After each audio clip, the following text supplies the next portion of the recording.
गांव धानीपुर के एक साधारण किसान रघुनाथ की ये कहानी आज सोशल मीडिया पर हर किसी की जुबान पर है। रघुनाथ एक मेहनती और ईमानदार किसान था। उसकी 4 बीघा जमीन ही उसका सब कुछ थी। वही खेत, वही हल, वही बैल और वही दिन रात की मेहनत। उसके साथ उसकी पत्नी कमला और बेटा अर्जुन रहते थे। अर्जुन पढ़ाई में तेज था, लेकिन उसके पिता के पास इतना पैसा नहीं था कि उसे शहर भेज सके। एक साल ऐसा आया जब बारिश बिल्कुल नहीं हुई। पूरे गांव में सूखा पड़ गया। रघुनाथ की फसलें बर्बाद हो गईं। कर्ज बढ़ता गया। बैंक वालों ने तगादा शुरू कर दिया। गांव में कई किसानों ने आत्महत्या कर ली। रघुनाथ भी टूट चुका था। एक दिन अर्जुन ने पिता से कहा, बाबा, मुझे खेत संभालने दो, मैं कुछ अलग करूंगा।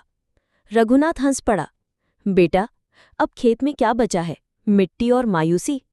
पर अर्जुन जिद पर अड़ा रहा। उसने गांव की लाइब्रेरी से किताबें पढ़ीं, यूट्यूब पर कृषि के वीडियो देखे और रात रात भर जैविक खेती, ड्रिप सिंचाई और मल्टी क्रॉप सिस्टम के बारे में सीखा। उसने घर के पीछे की खाली जमीन पर प्रयोग शुरू किया। नीम से कीटनाशक, गोबर से खाद और पुराने पाइपों से पानी की लाइनें। धीरे धीरे उसका छोटा खेत हरा होने लगा। जहां पहले सिर्फ गेहूं या धान बोया जाता था, अब वहां टमाटर, धनिया, मूली, भिंडी और यहां तक कि स्ट्रॉबेरी भी उगने लगी। अर्जुन ने अपने खेतों को व्यू फॉर्म की तरह बनाया।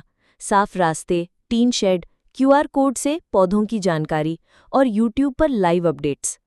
वो ग्राहकों को सीधे सब्जियां बेचने लगा। फार्म से टेबल तक का कॉन्सेप्ट उसने गांव में शुरू किया। एक दिन एक फूड ब्लॉगर उसके खेत पर आया और उसकी कहानी यूट्यूब पर डाल दी। वीडियो वायरल हो गया। गांव का लड़का जिसने खेती को स्टार्टअप बना दिया, ये हेडलाइन हर जगह दिखने लगी। अर्जुन को शहर के एक बड़े स्कूल से स्कॉलरशिप मिली। वहीं से उसे स्टार्टअप इन्वेस्टमेंट भी मिला। आज अर्जुन ग्रीन ग्राम एग्रो नाम से कंपनी चला रहा है और हजारों किसानों को ट्रेनिंग देता है। उसके खेत पर हर महीने पर्यटक और विद्यार्थी आते हैं। रघुनाथ आज अपने बेटे को देखकर भावुक हो जाता है।